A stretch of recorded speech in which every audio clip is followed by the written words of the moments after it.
Imagine owning a system back in the 90s where you could play your Sega Genesis games on the go. How crazy would that have been?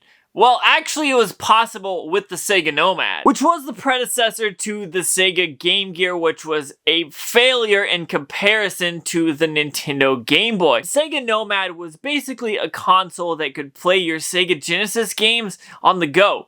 This was a portable console for your home console. The form factor of the Sega Nomad was actually pretty small, considering it was a portable console that just so happened to be able to be plugged into a TV.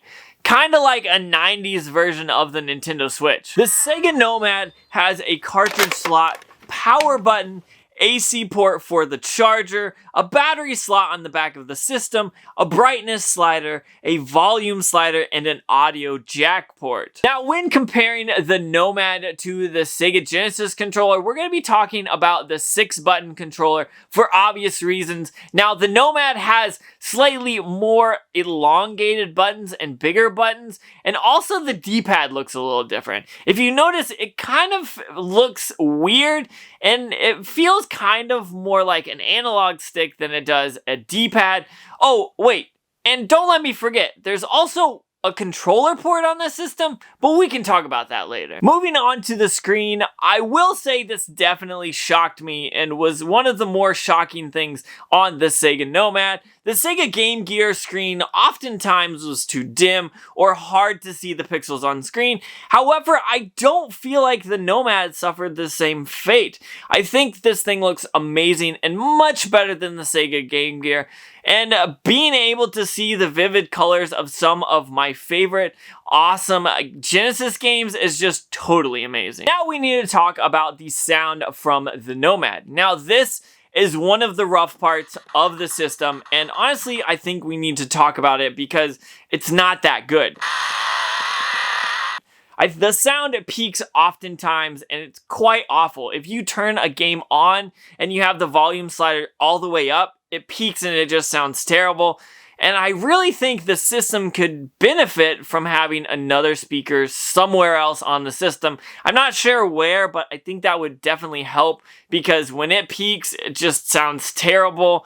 But being able to hear some of the old 16-bit music is a good thing at least. Let's talk about the actual portability aspect of the Sega Nomad. By saying, yes, it is a portable system, but it does eat batteries like crazy. I thankfully have the battery pack for mine, and I usually use rechargeable batteries in order to save money. So if you're near an outlet, I'd say make sure you have your system plugged in because those 6 AA batteries won't last you very long.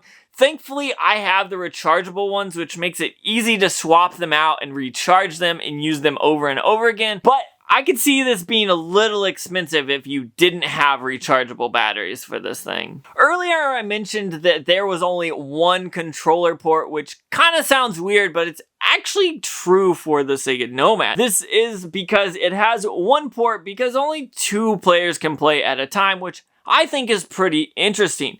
One player uses the actual system itself, and then the second player will actually plug their controller into the controller port and they will be able to use it. This can be done either portably or in the kind of plugged into the TV mode, whatever you want to call that. I want to say docked because of the Switch, but that's not right.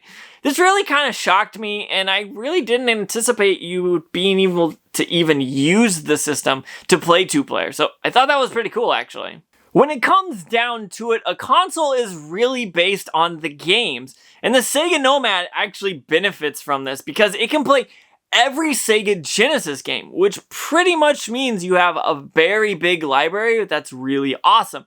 I think this is one of those things that's really cool because being able to take any Genesis game and put it into the system and take it with you on the go, or even plug it into another TV is totally awesome, and I think this is a really big benefit for the system. Before we get out of here, let's talk about how awesome the artwork is for the box of the Sega Nomad. The box was actually an inspiration for the thumbnail of this video. It's super awesome and looks amazing with the Nomad on the very front.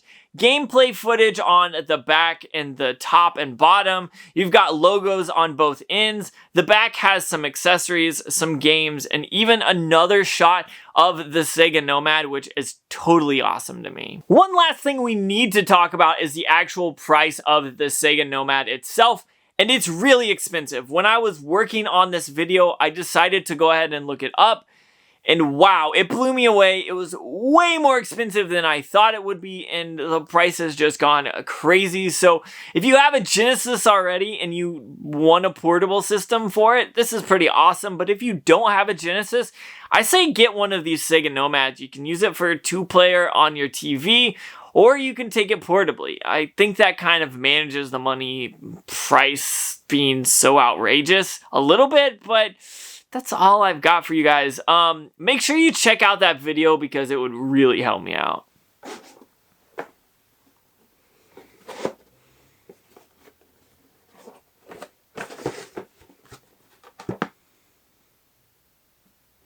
Wait, you're still here? Seriously, check that video out and do me a favor. I think you'll really like it.